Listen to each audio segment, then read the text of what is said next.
bed 12 ajolo duju Martin utiga winyo tara palo keta ju no mo be wango siande amir cha ko jolo panelist ma che ka kaene what she can ke na me Lady Grace ke ane no me go donyo amoro jolo ajolo Reverend Dr. Alfred Banya Poi. ke makan and Dr. Caesar Chabador a chocolate wangel go koni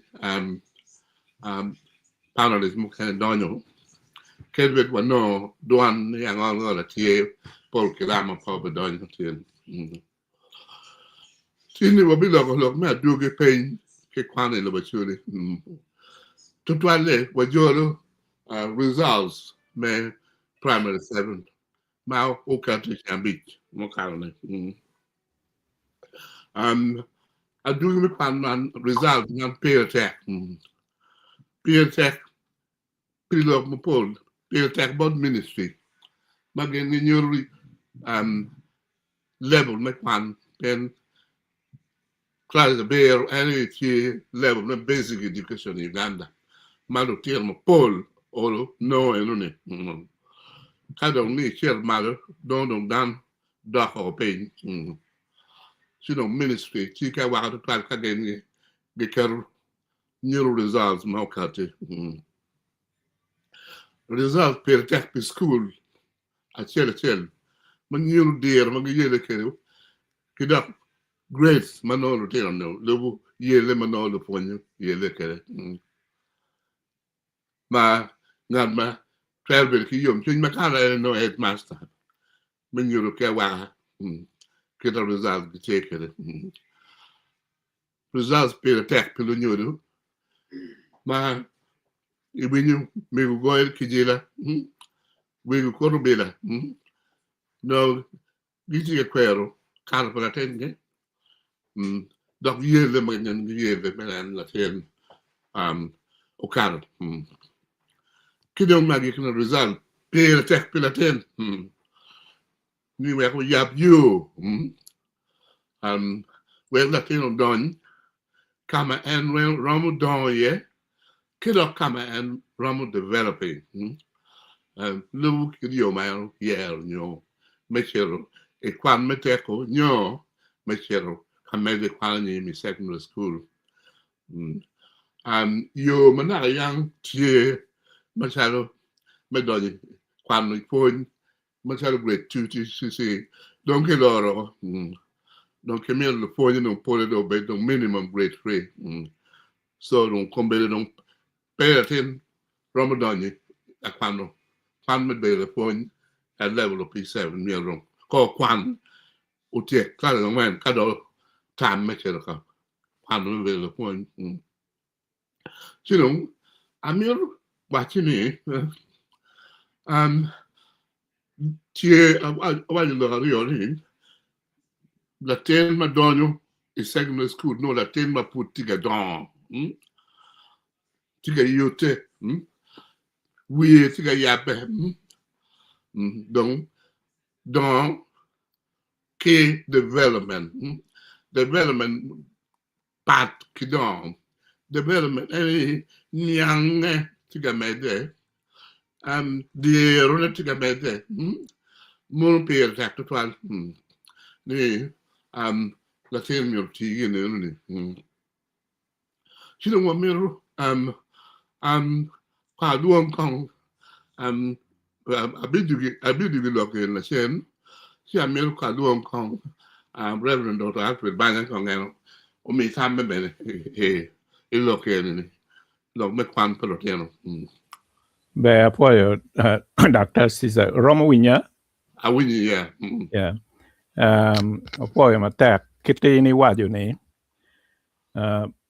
primary point me primary per tek pian enoni ay ki waju ni foundation ana e guri me Kwan ki me ngeyo piny me anyuali mere tie ento iwilobo ma watie ye ni no Kwan be mite wek onywa ko ngeyo piny me anyuali we kwo pangara chel ubed be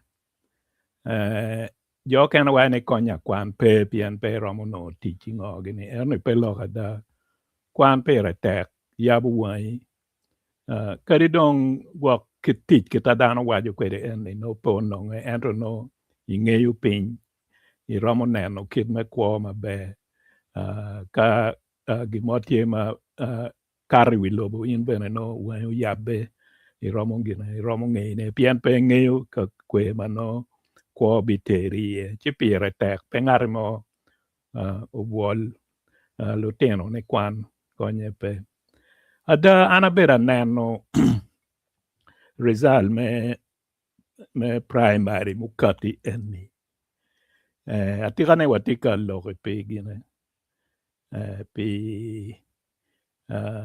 tungbot wa i Acholi agani koni gwak ngomu kwe romo donyi ye eno tie piny kunu romo mini wa kore kita gine schools gu gine kwede gu timu kwede eno ka waneno i Uganda lung gina bera kwano ne ayeni no ni kabedo ma schools utimo maber to twala ye gine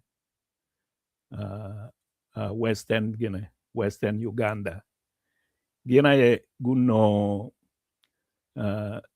kita kipoko ne division achiel division ario division adek division ang'wen kidong joma no peke gine pego karo kolo inone division achiel kario polet gina e guno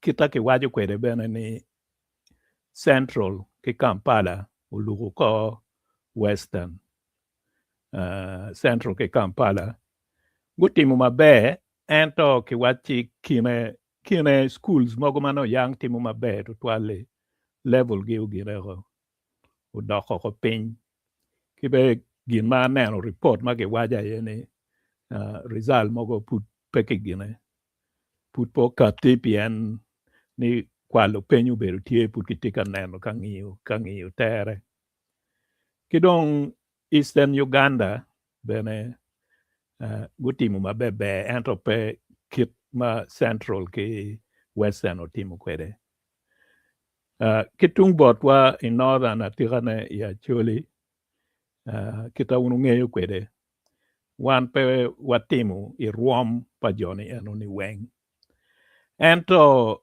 gin ma miero wanen ni olo wapwo ayeni pe wadok chen olo wel dano mukaro i division achiel kario tika mede momot kano doko tika jero ko chen chino wawachi gine eno ni raj kita tika mede momoti olo wang'eyo ni joma tika tute ki kwan ki joma tika tute ki puonj olo gitika gine ka yele me miyo gin tich ki gin mo manonok ma gitie kwede ni ka ineno kita aneno kichoyo kwede kiwachi kitung botwa i Acholi inoni pol school mago timo maber aye school ma gine matie i dog town New City school chalo matie i Gulu ki Kitgum gina guno division achiel maduong ki division ario maduong ena ki wine school mabejo adada tie en gina ikin kama chochok i die town yo i die city kade chiro tu i charo do inoni ruom me kwando no gino uporo pole no joma tie ki gine char ma chochok ki gine ma chochok ki town yo city pole guno division ario ento kade chiro die charo ki kume inoni pole division ario adek ang'wen kimogo dong por mabene pegine peke romo miyo gin ruom me kwan Gine i result gi kita kwan wie ena ye kita jemine war kwede enu chidon koni gwa kwa bidugu loga ngo mumiu poga ni eni tie chika weko koni daga dugu ye ka men gine temo kong loko tam kum ngo poga tie school tie Acholi kibena kai kor school tie kabedo mutana Uganda apoyo I'll point it, I'll play, yeah. Yeah, I can't imagine my bad. What we do, man, kita po tie kido mo be ata mo be do tam mo go kral konyo me de Kwan ma be ka pen gong ro tie yes ana tieba po e do ajele ana poyo mututwan yeah mo network ko temu bero raj erodom tima be okay amirna po families mu kalo eno kero kor like kor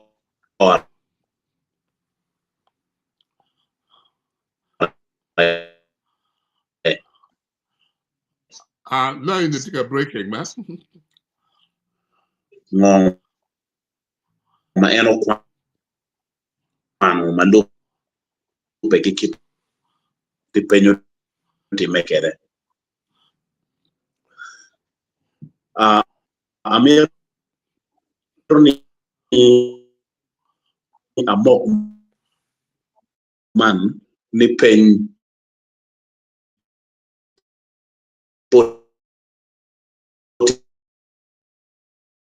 mema be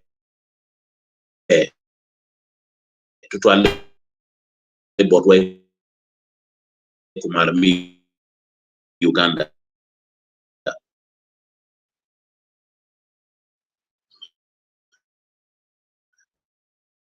beda I'm gonna go to church well what you love my bad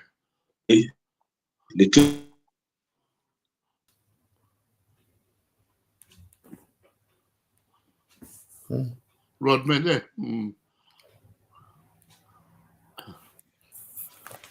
I'm gonna take you the road Uganda da bene le tira nyira poti mo peny mabe to twal dong le tira nyira poti mo peny mabe to twal le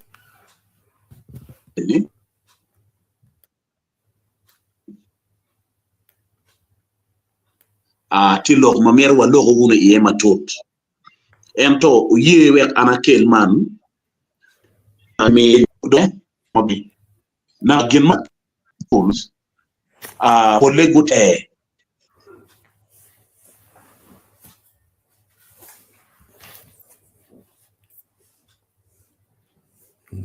network Uganda.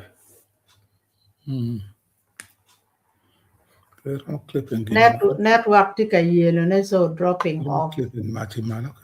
but I'm gonna be here when you road yeah okay tika dugu thing on the other side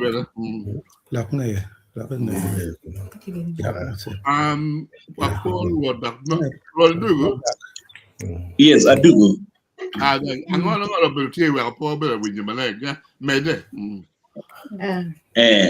so unatika watini Paul Kwan pagamente peguti mo peny mabe kumalo mi Uganda makai chako lupo ne ka chiel inoni jomago karo peny no tutwale jomuno grade ma chiel ki grade mario kidong school pa wegine ma kinuone private school pole kai winya iwinyo ni go karo peny mabe amiro na ti ki loka ene chi agony wer dano niang tie kodi kuomo ne ma private schools uchako tutwale kumalo mi Uganda kuone ki yungchel ka yene iwinyo wa kuoma be piem wegalo ento ka ine neno ki yungchel chi no ne ko maraj ena ye ino school enrolling the tieno madumi klaja bero le tieno enoni school pigi ye po legi penya ki school bodgi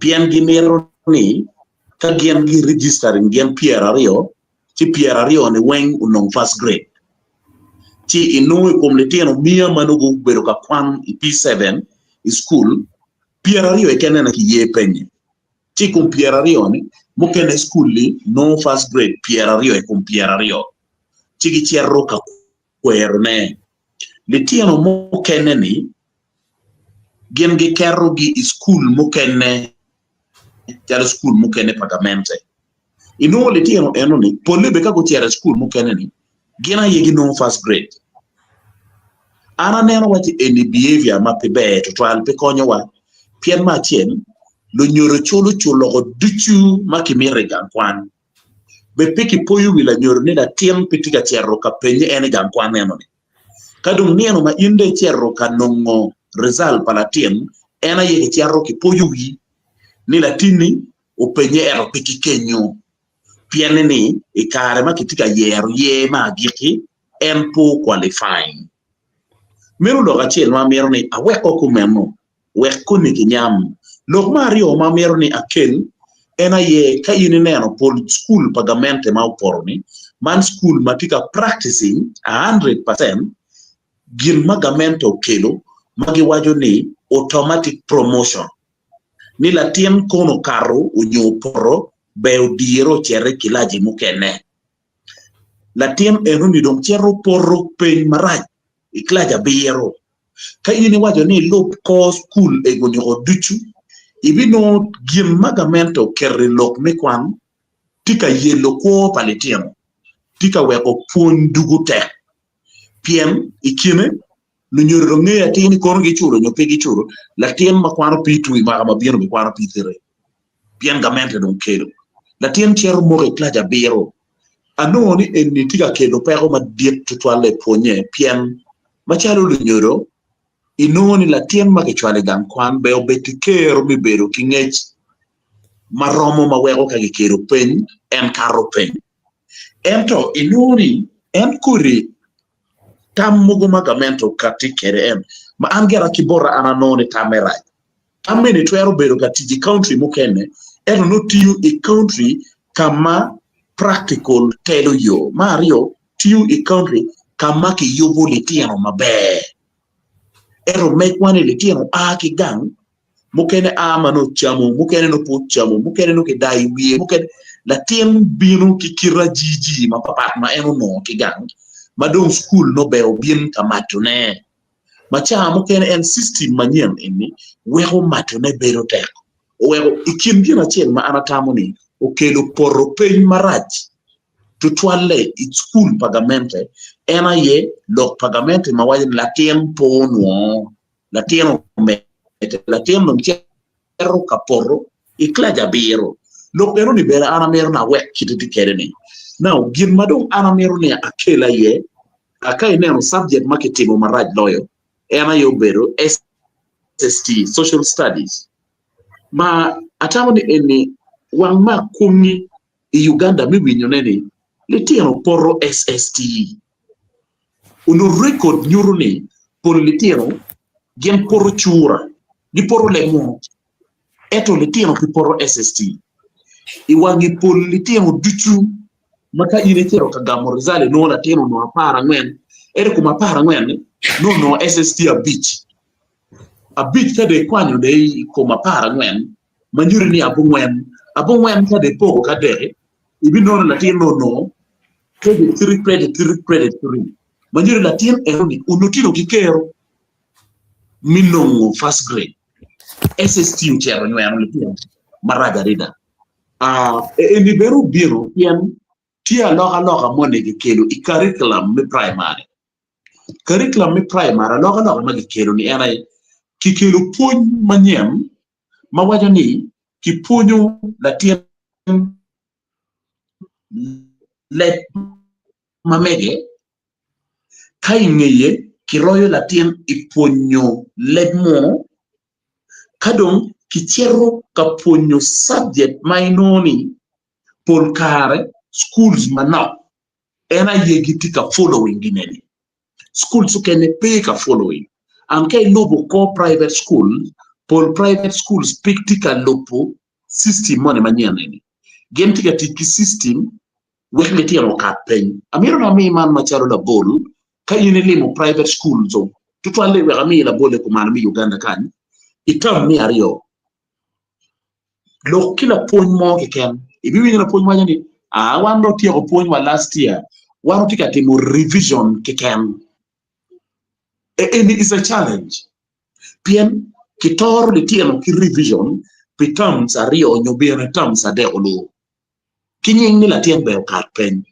le tiano enoni fine mukene karo pen ento la tien tier senior la tien kero ne me kwandu open erona neno way gap madiek matie pol private schools ma gien gutimo pen maber twale pol legi puonyo penya ye kon penyen from school learning from Kampala from Wakiso from Barara kare duchuno de tieno tika timo pen lo puonyo tika marking pen lo puonyo biro ka timo correction and yet ka ini neno kitima uno puonyo be obet kede Uganda di chronology mone mamiete niki lo ikit mi puonyo le tieno weki la tiem machero ka Kwan la tiem chero kwano marutino gi kero moni mi don kidi la tiem don kere kumi la tiem bene don wich kiriego wego la tiem peñmo ke ken mu biemu la tiem beru ki kero mi damone so kuri setail moni manien mi puonyo mege peñ ki kenni tika ne ko school o wego amiro kwano nying school ero watiki school so kene gulo kan madon ka ini penye ki school money kirke no angwen gamidon terrier pien ki wajani watemo the tiano bino the tiano pe performing mabe well for schools only go resorting koni no angwen ni no para bi dawo en timo penga chen kai karo ki admitting ini senior one pien ki tamoni eroni ena twero konyo mi yeko kwiti mati yo bol bere ini no in record ni la tien mo kwane government school mauno apara biji kila tien mo kwane private school muno angwen nyo biji kago chere senior la tien mo kwane private school performance beru la pay la tien mo kwane government school performance beru la man karo pay lo la tien mo kwane private school so another way there's a total mix up ikitima kitika miyo kere ngech kile tieno wekle tieno bet ki kero mi beru ki riego ki ngej matut ikit mi damo la peñ mabino ikara mi peñ lo kamari o magiki ena ye ka yene neno araja mi peñ mauti meni pien li tieno makaro aliba bero pigu beru ki kara mi nongo gin ma wego olo gi twero nyeko tiengi tierra nyim i class mo kene le tieno makara liba bero guporro kuru ma pegi twero wachero katimo bricklaying and concrete practice pegi twero chero chuchok be pegi twero wachero katimo tailoring donc gamo gi megeni edi dong dir neyo nemo kirelu bira tikere ki chago dong yelle me ponyo en le tieno guporro peñ maraj marun konye be pe now poto peñ ni kachalo wan ma wati pajo eni chamo kene bene kali tieno poro penchi yeri gu poro katare pien the social environment ki the social life o loke madon konye bepe la tien petwero beru ki kero mi kato pen pien woro pege atamu ni eni bene nem kalo ki extended to luponye ni luponye moni machon ma unogi keru twingi kong li tieno ni nem kalo gudugu na politicians mano be gem guti teach mi bero ka lopoko chukul mi neno kiti mano ponye tiyu kere kiti magi ponyo kere chawa magi binu ngo magi ponyo gi pe ka timone opidi madip pa DEO ki inspector of school bero wache ni gidiga timo manok tutwal ichukul mukene ka ile chero ino wel le tieno pipore ke wel it should be proportionate. In all school, the whole school, not in Luponya Parache. No classes do anta. Na phone English, na phone Chura, na phone SST, na phone Science. Na phone Tico Chum Kenyu. Aya classes mukene litino duma, you na phone the chum, don't you gag my chum, Pianga and Yakan one tiam. There's very little magamente tika timone. Ka atuyu lock mamega. Pianka neno tiente magamente mi UPE. Make wajoni Kwan Lumuhu. Jomoke wajani Kwan no. Kwan Lumuhu, gamente mi aliba bichiel, kimia biyan ki piera bich. Keken, palatia machela chel, pita machela chel. Eto tiente enibeu ti duchu mineno neni litino gitiki kero minongo puny iyo mabe. Lupunye tiki kero mi puny iyo mabe. Oweko kade neno pol chukul pagamente. Chamo kene ke chera cha ngwen mi ko diku. Ko ndak be biri ko la puny mano tika bako di yata ne. Ka utiyo ko chera luwa ko tiene kon goya ngija kon kigang ka tuchiri cha biche mano biete lang chalo biya yom mo aga konye dilia. Ka binu bene logo kwiri mano ge tika time schools maduong. Private schools piene ni gen gi motivating luponye por kare restriction money tie, follow up money tie, wero cha dichu no luponye no tie around. Wero in conclusion, aranero ni stakeholders went tiki tia. Machel lunyoro. Gu gikuri tam money ni tijma megi girgan. Lunyoro beo pon lupo koli tieno. Wai chukul. Lunyoro beo ye balma de tieno gen take wajani go bado. Weri kimili gipon ti lunyoro mukene kan pigi ye ke wajani latino timu gen makoma la nyoro piye idugula mone para nyoro. Lunyoro bebe guti matek. Micho podogo kore ma megi micho logan Kwan. Fees matiano tiano maki keri wigini. Uberu tigi begen go chol. Nyalo ne men. Gwakone bebe oben men do. Kichol li tiano. Kido en lunyoro bene gu doktien ka teach. Achuli cha culture manyem mitamo ching cha wen. Ino cha chel miku difu dongitie trading centers. Dongitie di town. Icha wani be fundo gitino trading center. Idoko cha biara bor. Kaburu kwa pi nyugu jugo. P12 beru la nyoro mamiu ka ine timo kumeno. Stakeholder number 2, ena ye litino Kwan. La tiem makichwali school, beo wimpun, beo nyang, grok mala nyoro miu ire. Beo cheruke tunye. Pien requirements ke mawano wilu michwali litino gang Kwan. Beru ene idiga chako yupo ot manyang. So litino begen guti ma megi gu bello win gu ke twingi gang Kwan weken gu kar pen ma de stakeholders ma de ay luponye begen gu dok chen kaye kume magen di kume bi konyo loko miungich weki anyimpa ne tiero bed mabe ti luponye mo kene kume gi gari dogi tik ma megi radu pegi war le tiel inoro lok me defining le tiel tila man inoni kar magen gi keru igan Kwan mimi opon ki le tiel nok tutwal miriti mo karo laju kikuri betting mado kedo komeni kauno ne kon ki keru bomo ke ngi betting centers polo bori no be mago do ponye chamwe no na ponye ti donka betting Man U Arsenal kirga ngene Man U be go Arsenal na jingo chune ti chene ne duju kere kum Arsenal. So luponye tiyo katimu jimbi mapimio betting cha wen ma weko gen pigitiki kero mimiyo ngech muromo kile tiro. Kidong institutions machalo inspector of schools gi komo DO gi nga gine meri gen gu dokchen katiyo tiji tij mingiyo kiti gang Kwan tikere tij mi metu gen maure mi gang Kwan Paul schools mi primary peki laboratory Paul schools mi primary ke chero i library gi inu library tiki ning buga Kwan bere no peke uberu tij pa offices egoni miner neni jene egoni uberu tie kidong luchui wibie magien ki yergi be gen gu ngeni tija chen madiet loyo magien be ge kemekere ene miner neni lokumponye ke yobo daki ilo ruome o chero malo we an chunya chwe ka neno school so kene tika dore mone fura bero ka twako gi miam ja nigi yele mada gi no first grade achiel bu pa ban mi ali mi angwen gidiga dore mar funyo go chonge kan we gero go bera funyo gi mo ma konyo de tieno we ne tieno ka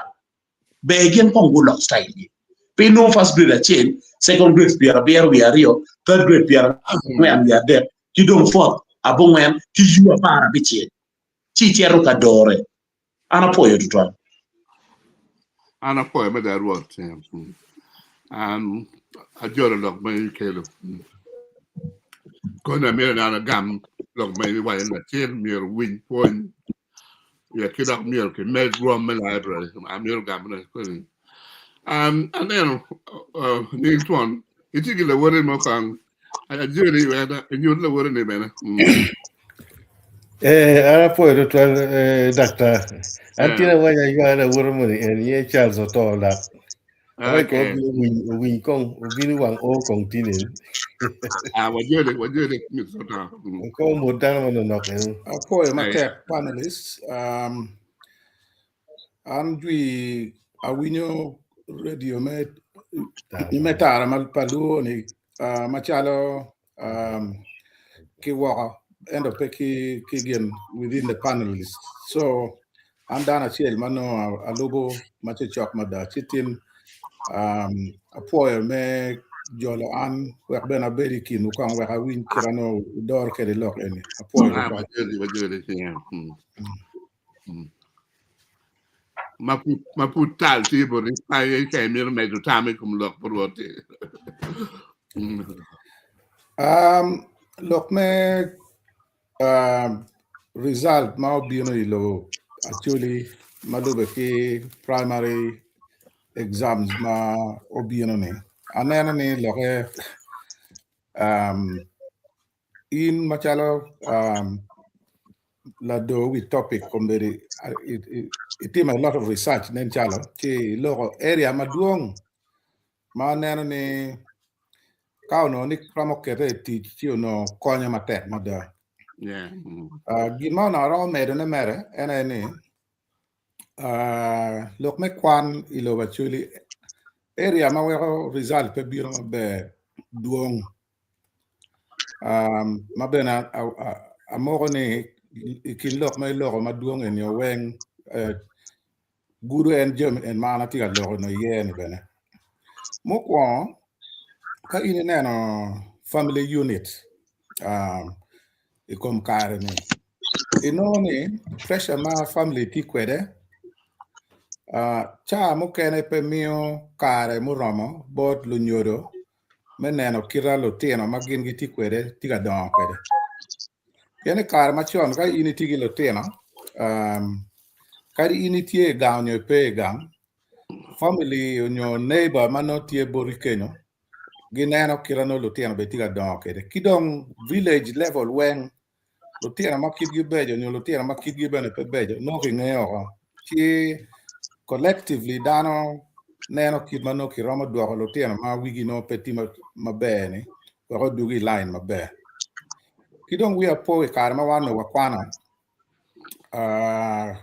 both primary ki secondary inoni kare chano chako bale bene o pien kadi timetable ki wachi la puoj moni no miro bedi class icha moni un lo teno o tuare ki school kadi bed boarding school o tuare o chere class endo o koro la puoj cha mano la puoj miro cha lesson la puoj no pere wanga doko class monitor doki oro o chere staff room maka o chere ka chalo dong poe wi la puoj doka poe ne kombedi lesson ma no tieni lesson ma megi ino la puoj no tiengo ti staff room mogo no tiga maro chai mogo no tiga maro nyoga machalo breakfast ma mege we do wilo no itit ma no mir eno be kati yune ina chi pol kare no ne ka chalo schools mo kene ma no monitoring pe be ye to twale ino ne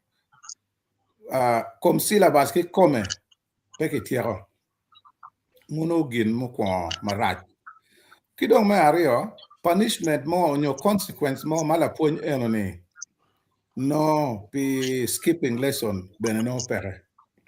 So en Roma skipping lesson nani beru gere staff room kenyo moka ke keti tiki lessons ario nyo dek mo miro puonyi neno enoni gwak puonyo achiel skipping ario pe pe classes. So chino lo tiga dok ping in terms of syllabus mo miro no go puonyo. Kidong gin mabe aneno ni pire tek madai kare machon led maki puonyo ki lotino from lotino matino or notice standard is schools are weng up to say P4 gine inano chali lobo Acholi piano in Latin money in Acholi it's school P1 ki puonyi wa P4 no ngey lobo Acholi inside out alphabet me Acholi wa ngey kage chako introducing le mono boridong ikine P4 mano dong in bene ngey peng inano aya no dong in Roma logo lobo Acholi kag gimoni in pen yang i Roma expressing bod la puonyo ki lobo Acholi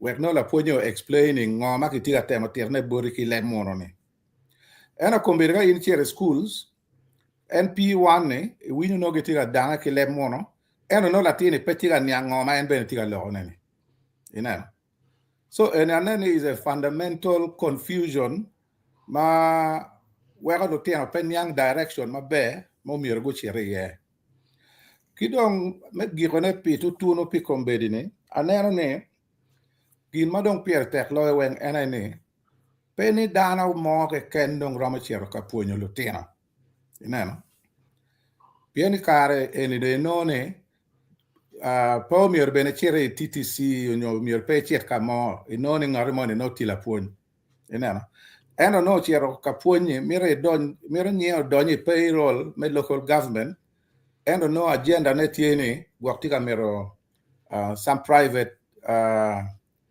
private work on the side tien lo ni no kom tiki ko emano eno tike meti yune ne petiga ti yune ki bene no qualification na pere so ka kirana nena kede o miero ke team a root and branch evaluation lobo Acholi of schools that went to toilet pagamente actually more so even the private sector pien me licenses wek no inicha puon mabe miero no gamente oneno all the aspects me puon mano tie mano benefiting lotino kaki mini licenses.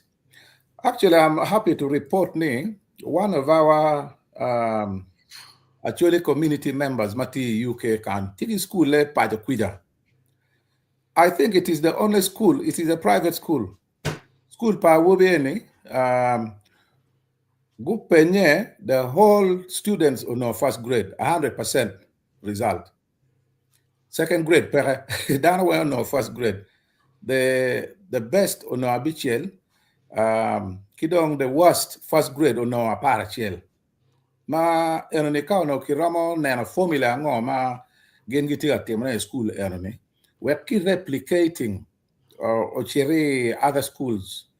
Again no konyo to twal. We're no model eroni kiramo teach kede machalo Jomi marama konyo kaka bien kaka ena chui kom lo tena matena mano miro gunong puonye mabe bien kadi en lo tena in ma no first grade put no getie primary kani go chere secondary ma pego no a good school kwan gine bene chero giko kata inena wa so kubu wi kwan ena me primary ni mete wet no level me secondary beno bed and kid quality en chala me primary ma gino go no exposure yene atam pi kombe de kan gi kan ka ko ni cha mo no nge around bene me de wi kano meta po mate ana foi de twelve Caesar I'm the word of Tiro, Jim Mono, Mira, watch out to you. But Amiro Mele Kani, Kongi Nen, the support network, Cum Latina Chel. La punti kenyu ka iramo go no charo armo la tinti dire la punti kenyu society ti kenyu parents ti kenyu kidong school inspection ya weke gitima assessing ni ability para tini eni tini we konye no beriot I think Ginamir is introducing Botwa any ability palatino do perom. Ma kainen ni kirana nen mongomo kwe wajani. Kind of tip piera bijwa di kuru wala punye temo konya latina chel do teko. So itina mogurum tiki you know ma bir rekomino ne igine or kwan ngar no maromo identifying a tini litina in miro konyo pe miro kondong do peo. So and kidok meaning me ario kita Charles to la wajani. Kainen nursery school perewa because joma kanye ni gino wego beni ka o P1 P2 dong no gi punyo gi le mononi. No la tina cha punyo je mo gi wagi nursery. Na kama no nursery pere yeni punyo li tino ma no pu cha kwana cha gi le Acholi or dodo we're developing imagination ma megi. I think we need to emphasize this. We're developing the ability to understand kind of literature. I can in kind of be tekiyami mo chire gangkwan mo dong gidoni. O the doggy coaching again or sharpening their understanding of Jami Mugu. So Pemen no look ma where Charles or was any ability palatino miro ki medicare.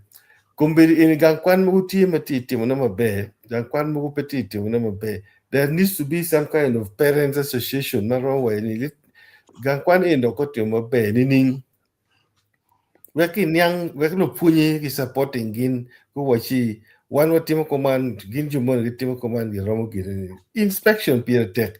La Punmo Matino or missing class. Do the parents know the Punyi in the missing class? Does the headmaster know the Punyi in the missing class? Konga headmaster Romo checking the lesson plan niti kwene. Yam gini time. Yeah, we are combined in inspecting the Punyi. Inspection for the Punyi is with a view to support them. Ni kira mi no give give materials manotie. La Punyi maybe no very pay material more my source of information. Cha kere don't know anti book my yam no era kwano kere ye. Ka don't know and punyu gine tino. So Pierre textual me introducing kong mo kong anati emphasizing long me introducing ododo ki gine charo lok mo egini. Work ability to develop their understanding from imagination. And a foil. Ana poi ma tek ma da. Abino wot mego. Mego dan ma. Poi ututual megena ner matini poi tar paluo poi undu chuo poi la luak du juma gitiga nan wa kuja. Lok me kwan eni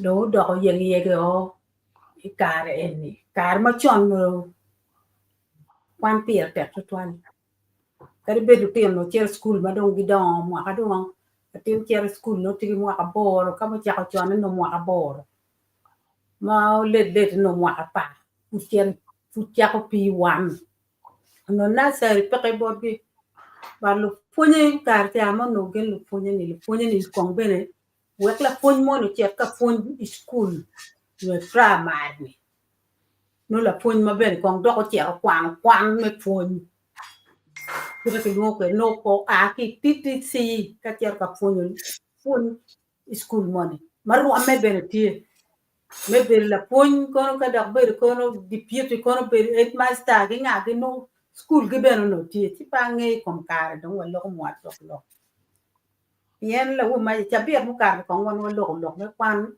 ma na wo tu ka no duan wa dong wa tikilu twan duan wa ma duo ko ro cho pa jo ka kita wa tikere kanyi o tikilu wan wa dong wa twal duan bot ki tigen gi ter school pigen gina gi tika ro cho kompani wa pa jo wa chung ma te e ro so pa ni ma wa ka pe in ki ga nga wan wa mier wa chung ti wan wa tika chung kan ki lo en to jo ma mier bu che to direct school ki nga ni en lu dir mo ki lu wang lu dir mo jo ma ki ti ro to pa jo bu te duan la u ma ya na lo ye a wo yang wa chair school je me wen ti cha ko le ngo wa ki primary uno book pen peke ka cha ne ki cho ki got cho ka ki got wang mai p3 cái chắc cái cháu bỏ buộc cái cả làm nè ai lấy bao nhiêu cái kem bên về pi về cái là sẽ được cái nào này là tiền ăn nhiều cái đấy pi phô đồ cháu phun lên mua school mà bé mà nó phun nó cả rồi tôi cái cái phun mua à cái tít mà cái tiểu phun mà cái bill mà cái chuyên mà phun quẹt gang cả chuyện ở bên mặt school ở bên mặt school ở bên bên mà nó tiền bao nó caro cái car bên school car tôi nó cái tìm test chia bit tôi mi nó tìm test cái car le phun me le mu tie la phun me chua tie me history tie con me ngadi ni cái quen nó phun cái core dio be no tie inspector dia no wen cái core ti pa nge komberi kira ruột cái tie ni nge kita tiga time kira yang ti one what tie and what tiga lok wa mi tam what tiga kelo tam en wa dok ki chak lok mi a chiel ki chak konyo payo ni a chiel ti gin mo wa wa tiga ka te ni nier pe ke nen no ber lok tu en lok me ko me konyo lo tie wa ma bi chung pe wa ma bi konyo wai ka ma nyim ma bi konyo tie gi ma bi konyo lobo ma bi konyo Acholi ka pe dong chung ma te nga dok mo bien ko punyo men ka lok ki lok en nè chi school chi private school mer ben ti duong ente school pagamente yang ben kom ma ki wai ni lu punyo lo ti lu punyo ma ka pe ya guri gila ja chiel mo choj ben lo yo chi ka o lui o karwa man no o duong gila ja chiel choj dong biro kene ki ya ko ne gina dong biro kene ya nè chi no school ben no ki school ki punyo lo ti karo bene ka chan ka impe timo pen mabe iromo noi ne we mi no ka di timo p7 pe ka chan p60 de cher dunia ka pe kar mi re no e no e bene ti ada o le karo ai kar kon ki second bene e chera nim ti puri me de ki kon ni mabe ti lok en ni ye ki nen kon chalo en headmaster me school mo ni ya yo no ker te comme le pogne cha po le punyo be ti dok be gel no ki punyo como lu pia wi punyo ki gang mo ko ka gi school no lu punyo cha ni no ko ne te pien mier kon chi mo ko pe o le school ka ge mi be gi mo ni wa mier un wa bi gi no nyom mier ne wor ki gin ma ki chi ne ma ka pe ini ke le tem ni nyoy o le punishment mo gwa ki guy mer ya dama pe la nyor mo pe be gen cái chỗ này phải ngồi cái gọi là tiền này đọc nên cái gọi là tiền tiền bao nhiêu lệ em nghĩ cha mới đi school cả cha nó nhiều quá bên cái chỗ cô nó phun mà thích phun quá hiện thích phun nhiều cô cái phun mà phun nhiều tiền thích phun nhiều cô nhiều là nhiều bây cứ giờ nhiều mà cha nó quan nhiều in nên này gọi là tiền cái câu chuyện có đôi quan nhiều tiền mà gọi cha rồi mà ria học tiền ria là tiền cha school chỉ còn bên đông một tiền gì đông lời trả lời nhiều cái gang cái nghề bỏ ra cứ giờ ri mẹ đông ba nghề ba em cho con đó qua lộc nhiều rồi con cũng lộc cái tiền cái lúc điều mà phải lúc điều cả con cũng lộc cái phone cũng lộc cái lúc cái là one con nó mà điều lấy cái ông tiền này one tuần lúc đoan mà bỏ cho mấy rồi cho phải cái phải cũng mà một quê mà ông chỉ phải nhiều chung lộc cái chuyện này wako kon school pien watiga wae wa gimier lu kon rot pa jo mier ki rot kon school ki tim nga ki chul ge ki tim nga ge der kwan ti kuja ti der kwan ka dong ki jogu ma ki twalo gina pe konya pe ge karo pe ge tim nga ti konye pe pien gi ne pier te twal ti ga kar te ni der kwan mier ki nen ki kon lu tino der ti am kan ri ento no ko ki ngata konye gi pe chi mier loka be tie ma por pun ki tam mabeyo mamir unem ki pajikun wan mer wa loka ikan ka ngara tiero chiela maja da dir dikon banya chiero gambena ane uchung matek tutwal joma giti kan ma giti ker me o gang ma gichung bena pi paje giti kan chi waloko ka put wati ka mere ki waloko ana po tutwal ka gik kan kara bera lo ma dong ka muken ti kon da kan Apoy to twan mego. A little matak my bear. Lady Grace, I've been about it. Apoy viewers, apoy Dan Wang, apoy Charles Wan, me joining 110. Lok dong ki lok ma pool. An gin ma ne bene Pierre Terre. An nero ka pe mwaka rio ngi school money gulu make gulu city na no. El Shaddai no timo mabe uloy waki Uganda Wang. Primary school living. Ero kombir ka dok ini nene ngi mwaka eni. Apange kan nye baro tuja pere ti no mero kaki jomo kan school mo tika temo ge mo ni mabe kita ini wai ni miero ki o mede mo ama ni kiri po ber namba chi nyo namba d or ko ber o ken within nama a big money ka no ini mo ka chele o ruenyo it no pe bien but kita ana winyo ke winyo ni en loka class size pienu dan wengo ne school no loy wen ki wen dan wen dong ke lu te on i class one class no lu te ya pierre bia en ki ponyo gini ni pe ponye en a wel jima mu kumero en ni no tie miero at least go ne ka gi chao gi mon ma gi o ka mon ki we go be ne school ma tara ya mo an ngeni ki negri ko mbero ta but ke tien loke bene pa wangeyo. But those are the sort of things no what tiki schools and ngoma tika time school ane peki ngeyo.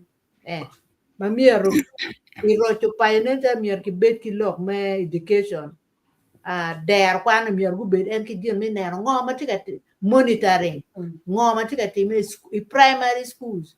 Gulu nyoya chulu we ngoma tika time. We Kwan nen pe ne foundation me Kwan kalitia so an mer lok ma ana te ro wai ne pe pol lok dong ke lok ma be yo ana poy To twan. be doctor I'm going to chat a bit on Ode.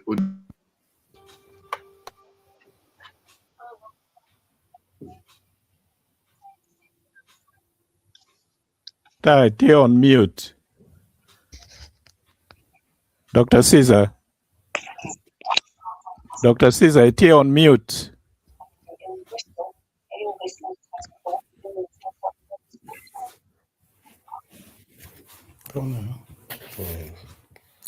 Doctor, you're on mute. Doctor, you're on mute.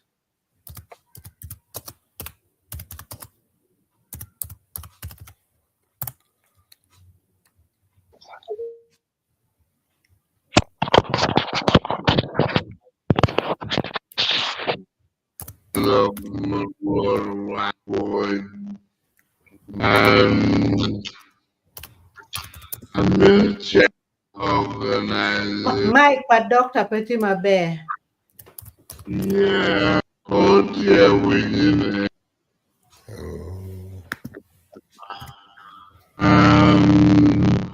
I can correct you.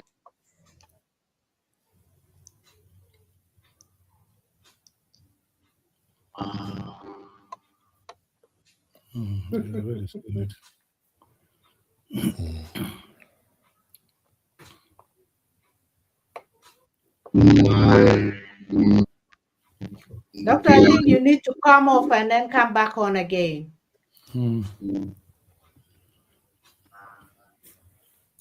Okay.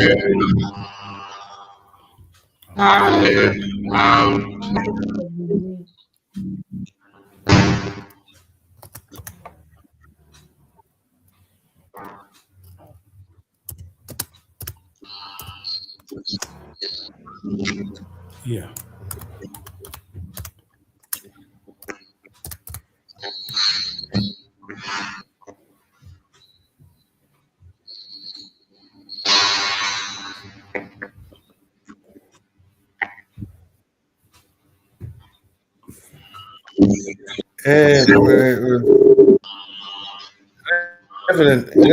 Reverend, what you know, Yeah. One over T sorting out here. Okay. And interference TAY. Okay. Lady Grace, can you mute that tackle? I've muted him off. I've muted him. Okay, yeah. Yeah. Yeah, ana winyo lok mabejo mada mukati. Ada kokopa road Fred ngomukwe.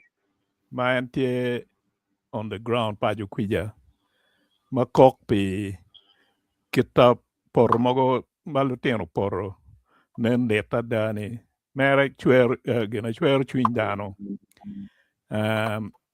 Ento kai nano ni kai nano kita na nano kwede report makati. Kita noi nano chalo i public health. I romo nano tuo manoti kum ngara chela chel. Ento nierbe nen population nyo luak ko weng. Chika nano well pa jomo karo. I Acholi long. I division achel ki division ario. Tika mede mwaka ki mwaka. Primero pewa tika je chen kitana ne bedo ka wacho ni. Ma eno ni miero uchok chwiny dano ni gimo mabe olo tika time ikin peko mogo matie ma waneno ni. Petere ni peko petere ni umiero don ka ngara chele kena yo karo ke school mone ni umiero ki dore ye. Peko matie ye wel matika mede ni schools manoka ye gitika gine. Ka timo mabe. Wamero ni schools weng o tim mabe. Pe ma chochoke city nyo chochoke town ke ken. Primero chokoko lupuonye kita wabera loko eni. Miero atirane kinen schools matie I charo. Kitem neno kid magine. Jingo kogi, ki jingo ko lupuonye. Kibene kita ki wajo ni jingo ko lunyodo. Ada kum latina chel no lunyodo tie community tie lupuonye tie lok ma yot kum bene tie ye ma mier bene kigene kinen lok me learning materials ki kitana ne ki waju inspection your supervision bene pire tek kidong kita omera wapuoyo omera gene Charles Tolak kelo gene points mabeji mada eno nyuru ni school mana chelo no 100% gin pass rate kita ki wajo mon wajo ni best practice umier ki nen ngo ma gin tika timo mabe ma olo romo konyo jomo kene ni jomo kene ma gwak pegi tika timo mabe to twal mon wajo ni mentoring choko ko jo ma petika timo mabe ni mier schools mogo ma tika timo mabe ni ukony ko schools ma petika timo mabe to twal kadi rwate workshop mogo me wacho ni wano tika timo gino nyonyo un bene ko gine ochero tem kitana ne ki wajo ni umiero agane la decisa public sa yo wajo ni umiero association palu nyodo gubet ka kwedo kita school gine kwede tika teach kwede ada gina ki wajo ni be mon wajo ni partnering with community organizations megin me konyo ko kwan pa loteno meno pire tek watie bene ki ludirudini magiromo konyo ko schools kar machon no ludirudini konyo ko schools mada kunyoni pa ng'eyo ka eno ni putek kita yangi again ni petie gine petie tek kita yangi me kin ludiru dini ki schools gino kene ma romo medo ma pol pere amero tieko me wacho ni rocho pajo lok en me konyo ko primary schools ana bi wajo pian kumbede rocho pajo mego wajo pigine der kwan ma gitika jogo chene ye der kwan tika konyo pole lutino kwan ma chero i secondary schools kibene rocho schools pole gitika neno schools matie secondary schools ana bera wacho ni guri me kwan chake kigine ki primary umier primary schools pe kigine pe ki weki chia da umier wa dok chen bo der kwan wacho umier gen ku chak neno yo mo olo me jingo ko primary schools kar machon no watie ki joma gi mine joma no gutieko kwan nyo gitie yweyo ki secondary school university gichero gi puonyo pingo joma gi dok igine gi icharo yweyo pe kongo chet ka konyo gine ko schools gi bene tie schemes ma papat ki romo gine chako ne ni in ka itika kwan ka moni ikar me yweyo chere igo wilu tino my school ma megu your primary school ikar me yweyo igine imi puonj igi kake timo in a systematic way ma rocho pajo coordinates it machalo gin group bulu manogi mine me konyo ko schools romo tich kitwa bera wacho chalo me gine me yot kom medical students ka gudugu mier gubeda konyo ko gin health centers me school bene ki rom wachi lutino kwan un ka odugu pajo umiero gine ubed ki program me konyo school ma chochok i pajo chiene ka gitimo momot konyo ko dano loka pier tek ma la dit Caesar public so wajo aye puonj ma medo ngech chalo dodogi ki jemi mogo megine kita wan kwa kwede kita ineno ki wajo ni social studies ki religious studies kiluoni SST ki kunu ni enae dong gine lutino poro tutwal English ki jemu kana ni gukarma be and social studies with religious education inoni wel lutino mukaro nokada pien eno ni gina peke romo puonyi me kato peny umier bet ki ngech chi ngechi eno ka peke gine ka peke nyuti chochon pe romo gine gamo penyi gamo la peny ma ke penyi eno ni pien social studies ni penye pe bino chalo me chura ma wa chel med ka chel bino dini umier ni nge jemi mone ka nge kit me choyene en gino miyo lutino tika poto eni pien puonyi enu muchake mamini gi ngej ke tut me ngej ke rieko magiromo tich ki wigi me gamo jema kumeno peke so lu puonye ki kume bene gwak nyo pe gitie ki gine ki ngej yo me puonyo gina kumeno yeah so eno ni jema mier ki nen ma rocho pajo bene no romo kita omera Charles wajo ni umier ki tim root and branch evaluation meneno ka kwe ma peko tie ye pingok areas ma kuman pe kitika gine pe ki lutino pe tika timo mabe ye chiana poyo wiye enu gina meti na medicum lok ma wagene ma waloko tini boy do winya do winya yeah what you winyi yeah I had to log out and come back as I'm a man no kilo well I mean when you comment for viewers I don't comment me not to get big we might be able to come back to it next week. Lady Grace, you want to do a comment for viewers?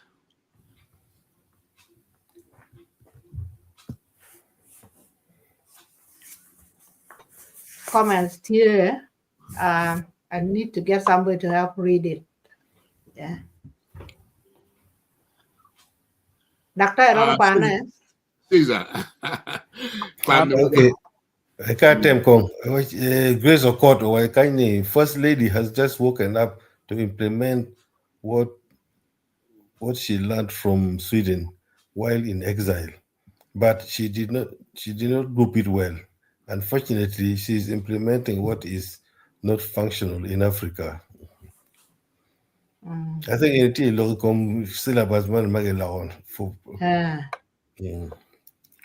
Mary, when Dr. Grace Okot was nobody has time to follow up education in Uganda. Things are just flowing as it wishes. What? The fall of state starts in this way. Man, akilo rin which was very high again. Yeah, more. Man, Grace again. Grace and the PTA and disciplinary committee should be returned and powers given to teachers to ensure that they take their responsibility with support of parents. Just thinking aloud. Grace Okot, society should put pressure on the leaders so that they are answerable. Yeah, boy. Grace Okot, you are all welcome and you are doing a great job. Please continue. Boy, Okay. Oh yes. That one is the last one. The last one, any effect of thematic curriculum needs to